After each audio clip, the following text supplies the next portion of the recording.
नमस्कार दोस्तों, मैं हूं ध्रुवीर और आज हम चर्चा करेंगे योग फॉर यूनिवर्सल पीस यानी विश्व शांति के लिए योग। बहुत ही महत्वपूर्ण विषय है, इस पर आज हम चर्चा करेंगे। तो देखिए, यूनिवर्सल पीस की बात हम तब कर सकते हैं जब हमारे अंदर शांति हो, हम खुद शांत हो, खुद एकाग्र हो। अक्सर कहा जाता है कि घर में टीवी सेट है, सोफा सेट है, ये सेट है, वो सेट है, लेकिन खुद अपसेट है। तो पहले हमें खुद को सेट करना पड़ेगा, खुद को हमें संतुलित करना पड़ेगा, तब ही हम खुद को हमें शांत करना पड़ेगा, तब ही हम विश्व शांति की बात कर सकते हैं, व्यष्टि से समष्टि की बात कर सकते हैं, है ना। तो यूनिवर्सल पीस का मतलब विश्व शांति, यानी पूरी दुनिया में, सभी देशों में, पूरे वर्ल्ड में, पूरे संसार में, पूरे यूनिवर्स में, पूरे ब्रह्मांड में शांति कायम हो। और वो शांति एक एक व्यक्ति से कायम होगी।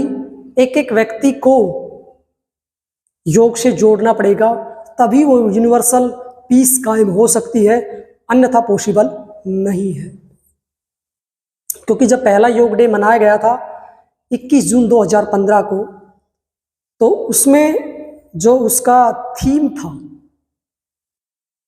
वो योग फॉर हार्मनी एंड पीस था, सामंजस्य और शांति के लिए योग।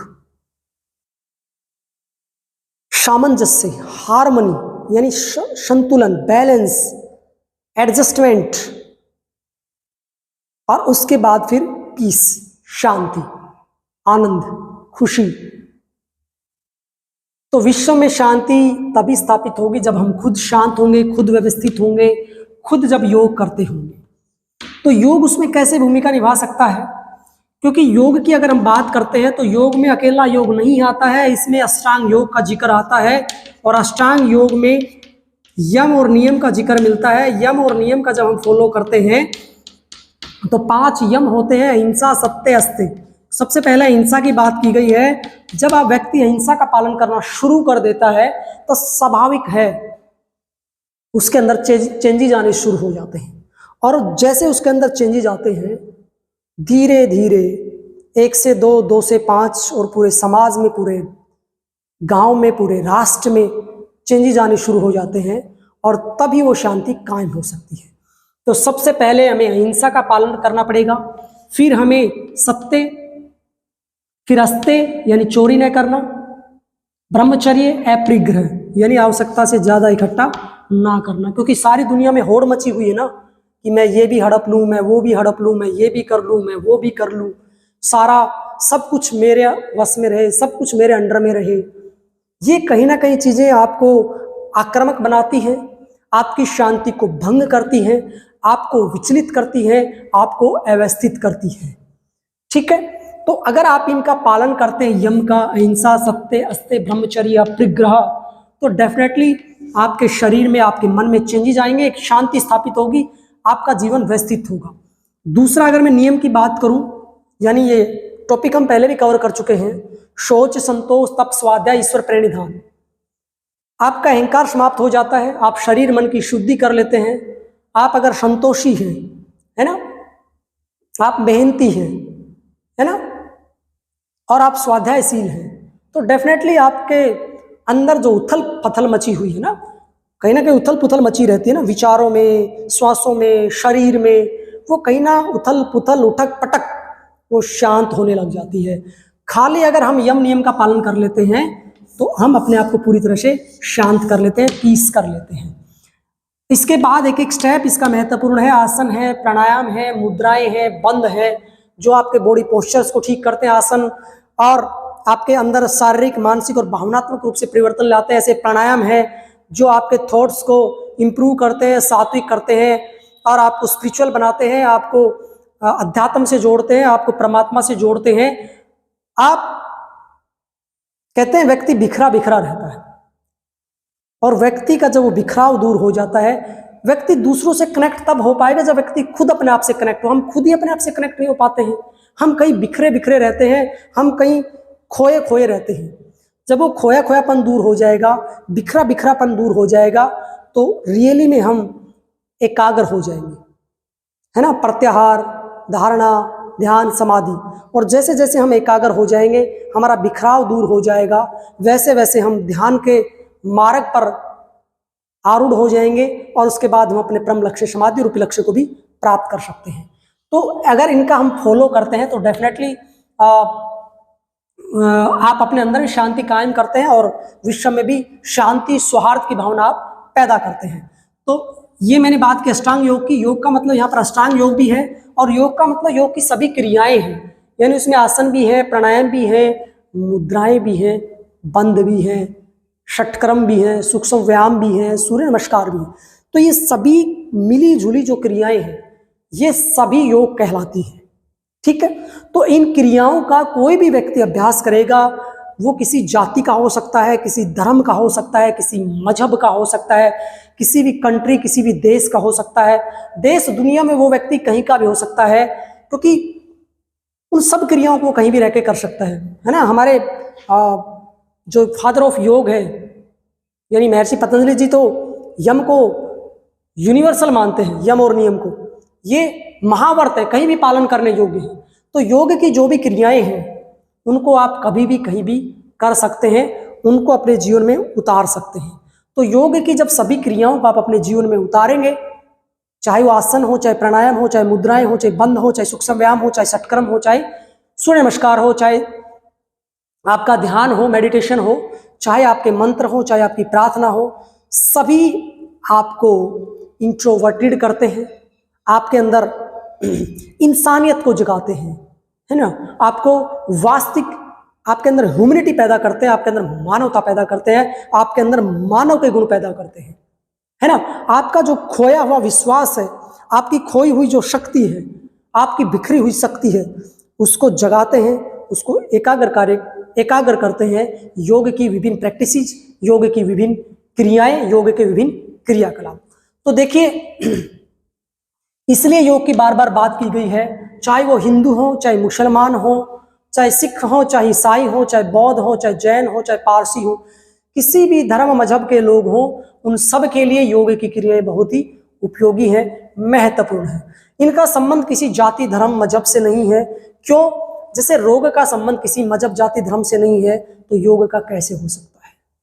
आप मुझे बताइए कि जब व्यक्ति बीमार होता है और डॉक्टर के पास जाता है, तब क्या हम उसका मजहब पूछते हैं कि आप कौन से देश के हो, कौन से जिले के हो, कौन से राज्य के हो, या उससे हम जाति पूछते हैं?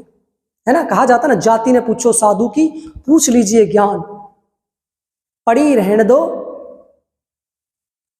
मोल करो तलवार का, पड़ी रहने दो म्यान। यानी आप डॉक्टर के पास जाते हैं या विद्यालय में जाते हैं, महाविद्यालय में जाते हैं, आप कभी भी जाति धर्म मजहब नहीं देखते हैं, आप अच्छी शिक्षा देखते हैं या फिर आप अच्छा डॉक्टर देखते हैं। तो इसी प्रकार अच्छी शिक्षा, अच्छा डॉक्टर, सब कुछ योग है। अगर दुनिया का कोई भी व्यक्ति योग का सहारा लेता है तो उससे उसका जाति धर्म मजहब से कोई भंग नहीं होता है, कोई उस पर असर नहीं होता है। ये हेल्थ के लिए भी है, मन की शांति के लिए भी है, और इसके पीछे पूरा साइंस है। योग जो है बियॉन्ड द बॉडी है, यानी शरीर से परे का विज्ञान है ना। हम इसको सिर्फ शरीर तक जोड़ते हैं कि मेरी खांसी ठीक हो जाए, जुकाम ठीक हो जाए, मेरी इम्यूनिटी बढ़ जाए, मेरा बुखार ठीक हो जाए, मुझे सर्वाइकल ठीक हो जाए, थायराइड की ठीक हो जाए, डायबिटीज ठीक हो जाए। हम सिर्फ रोग तक देख रहे हैं इसको। ये तो बहुत ही बड़ी साधना का विषय है ना, बहुत बड़ी साधना का विषय है, और शरीर से परे का विज्ञान है ना। बियॉन्ड द बॉडी है, ये कायातीत है, इस काया से परे का विज्ञान है, ठीक है। काया और कायातीत है, ये परे का विज्ञान है, ठीक है। बियॉन्ड द साइंस है, जब साइंस की सीमाएं खत्म हो जाती हैं तब योग शुरू होता है। और कहा भी जाता अक्सर कि अध्यात्म जो है मानकर चलता है, जबकि विज्ञान जो है वो चलकर मानता है। तो इसलिए जब एक एक व्यक्ति में सजगता आएगी, जब वो जागरूक होगा अपने कर्तव्यों के प्रति, अपने मानव धर्म के प्रति, अपनी आस्था के प्रति, उसके अंदर जब विश्वास कायम हो जाएगा और वो अंदर से उसमें चेंजेस आने शुरू हो जाएंगे, वो शांत हो जाएगा, वो एकाग्र हो जाएगा और सभी की वो भलाई करना शुरू कर देगा, है ना। हमारे तो शास्त्रों में बार बार शांति की बात की गई है ना। वर्ल्ड पीस तभी हो पाएगी जब, मैं बार बार कह रहा हूं कि हम शांत होंगे, और हमारे सभी मंत्रों में बार बार यही कहा गया है कि कैसे हम अपने आप को शांत करें, और अपने आप को शांत करके कैसे हम इस पूरे यूनिवर्स के लिए शांति की कामना करें, है ना। हमारी प्रार्थनाएं ऐसी जो हैं जो शांति की बात करती हैं, है ना। तुझ में ओम, मुझ में ओम, सब में ओम समाया है, सबसे कर लो प्रेम जगत में, कोई नहीं पराया है। यानी तुझ में भी ओम है, मुझ में भी ओम है, इसमें भी ओम है, उसमें भी ओम है, ये प्रार्थना बचपन से गाते होंगे।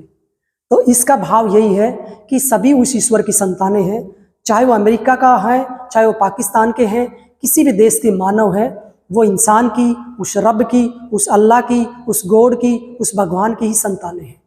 तो सभी से हमें प्रेम करना चाहिए, सभी में ओम समाया हुआ है, यानी सभी ब्रह्म का रूप है ना। आदि गुरु शंकराचार्य जी भी कहते हैं ना कि अहम ब्रह्मास्मि, मैं ब्रह्म हूं, इसमें भी ब्रह्म है, उसमें भी ब्रह्म है, इसमें भी ब्रह्म है, सभी में ब्रह्म है। ब्रह्म का ही स्वरूप है, चाहे वो सजीव है चाहे निर्जीव है, चाहे वो किसी भी देश में रहता हो, सभी उसी ब्रह्म के अंश हैं, सभी जीवधारी। अक्सर कहते हैं ना, एक सॉन्ग भी है ना, तुझ में रब दिखता है यारा मैं क्या करूं, मुझे तो सब में रब दिखता है मैं क्या करूं, क्योंकि सभी तो उस रब की, उस अल्लाह की, उस गॉड की, उस भगवान की, उस ईश्वर की, उस परमात्मा की संतानें हैं, सब में रब है। तो हमें यूनिवर्सल की भावना, यूनिवर्सल पीस की भावना तभी साकार रूप ले पाएगी जब सब को हम एक समान दृष्टि से देखेंगे, सब के अंदर हम उस परमात्मा का स्वरूप देखेंगे, उस ब्रह्म का स्वरूप देखेंगे, तभी हम वर्ल्ड पीस की बात कर सकते हैं, यूनिवर्सल पीस की बात कर सकते हैं। हमारी सभी जो प्रार्थनाएं हैं, चाहे आपका जो शांति पाठ है, ओम देव शांति अंतरिक्षम शांति पृथ्वी शांति रापय शांति औषधय शांति वनस्पतय शांति विश्वदेवा शांति ब्रह्म शांति सर्वम शांति शांतिरेव शांति सामा शांति रेधि ओम शांति शांति शांति, हमारे वेदों में ये शांति पाठ दिया गया है।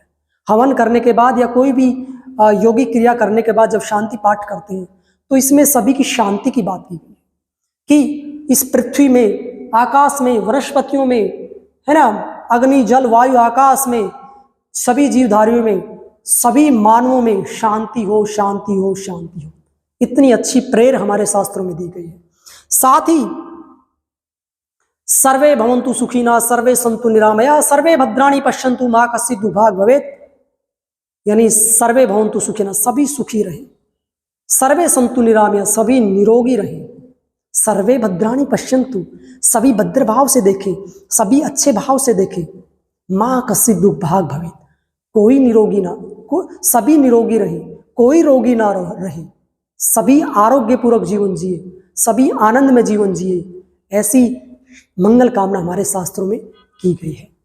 यानी हमारे शास्त्रों में अहिंसा की बात की गई, तो ये नहीं कि हम इंसानों को नहीं मारेंगे, इंसानों से कुछ वो नहीं करेंगे वैर भाव, यहाँ पर पशु पक्षियों से भी प्रेम करने की बात की गई है। हमारे शास्त्रों में पशु पक्षियों को भी इतना ही सम्मान दिया जाता है। हमारे गीत भी है ना, मनोज कुमार का पुरानी फिल्म का है, प्रीत जहां की रीत सदा मैं गीत वहां के गाता हूँ,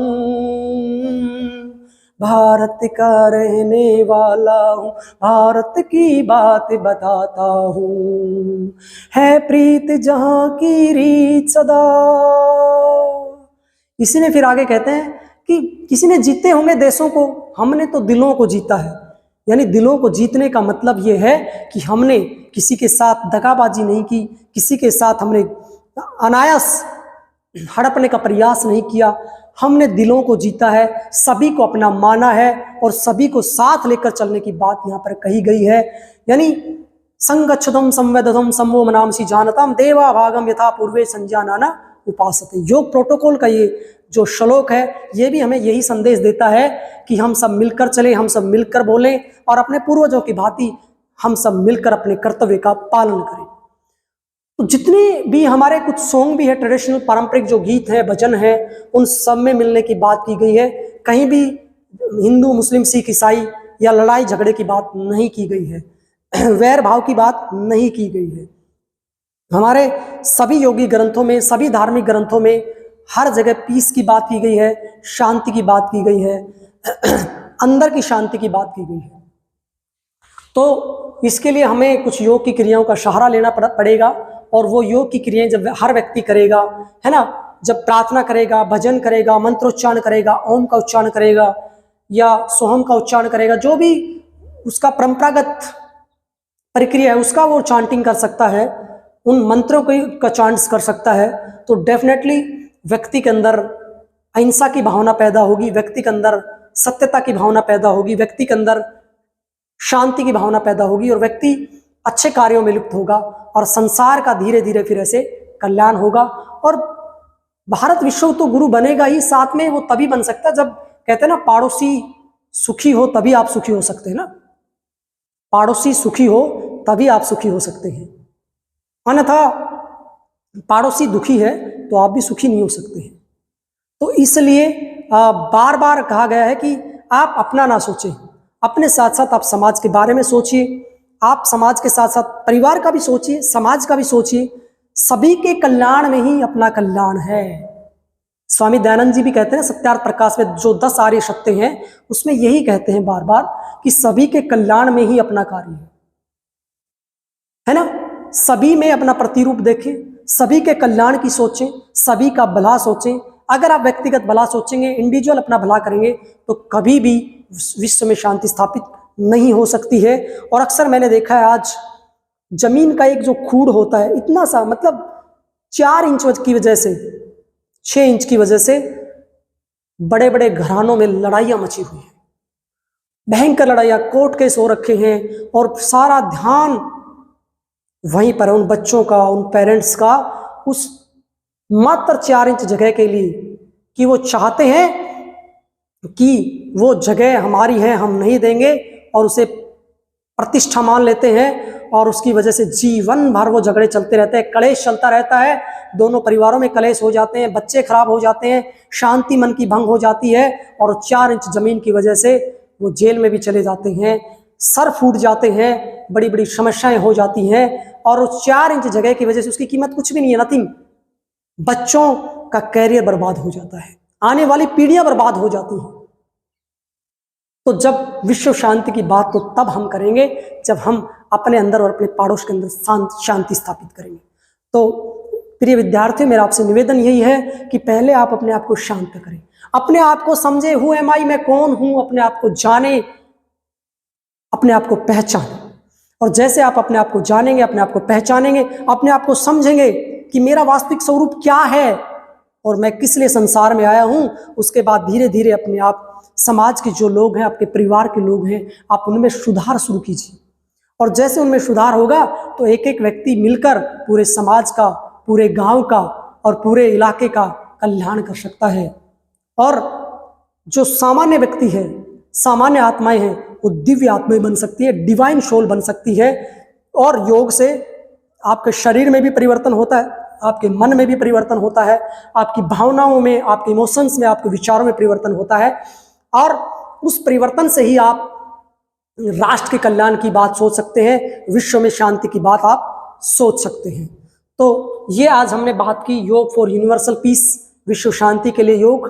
तो आज के लिए इतना ही। आप सबका बहुत बहुत धन्यवाद। आपका फिर भी कोई प्रश्न हो, कोई डाउट हो तो निसंदेह निसंकोच आप मुझे मैसेज करके पूछ सकते हैं।